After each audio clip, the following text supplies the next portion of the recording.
बड़े मंगल पर आखिर कौन सी रहस्यमयी शक्तियां जागृत होती हैं? आइए इस अनसुलझे रहस्य से पर्दा उठाते हैं। कभी गौर किया है, शादी हो या बिजनेस, अचानक सब कुछ बिना किसी कारण के ठप क्यों पड़ जाता है? ये एक भयानक डर है। कोई अदृश्य नकारात्मक शक्ति जैसे हौसला तोड़कर हर रास्ता पूरी तरह बंद कर देती है। जैसे विशाल समुद्र के सामने खोज दल हताश था, ठीक वैसे ही हनुमान जी अपनी असीम शक्ति भूले बैठे थे। वह 100 योजन का विशाल समुद्र असल में हमारे जीवन की डरावनी और बड़ी रुकावटों का ही सटीक प्रतीक है। अपनी ही असीम शक्तियों को भूलने का वो श्राप सचमुच हमारी गहरी और अंधकारमयी हताशा के दौर जैसा ही है। लेकिन तभी चमत्कार हुआ।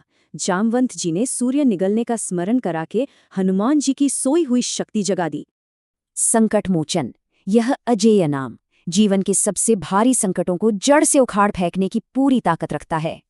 शक्ति जागते ही उनका विराट रूप दिखा। पर्वतों को लांघकर उन्होंने छाई हुई सारी निराशा को भस्म कर दिया। सच तो ये है, हमारे भीतर भी वही अजेय ऊर्जा मौजूद है जो बस जागने का इंतजार कर रही है।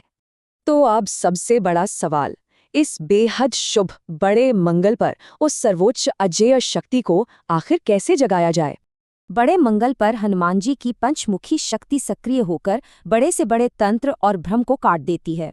बाधाओं को तोड़ने का अचूक मार्ग है राम स्तुति, हनुमान अष्टक की महिमा का पाठ और अपनी मनोकामना का स्पष्ट उच्चारण।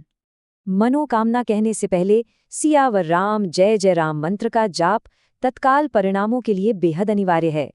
ये हमेशा याद रखें कि इस पूरी अचूक प्रक्रिया को हर दिन बिना चूके ठीक 3 बार जरूर दोहराना चाहिए। इस अभ्यास से भीतर एक अद्भुत तेज पैदा होता है और खोया हुआ साहस पूरी तरह अजेय बन जाता है। जब शुरुआत राम स्तुति से होती है तो हनुमान जी बहुत प्रसन्न होकर तुरंत मनोकामना पूर्ण करने दौड़ पड़ते हैं। इस अचूक उपाय का मिलना ही इस बात का संकेत है कि एक बड़ा सकारात्मक बदलाव अब बहुत निकट है।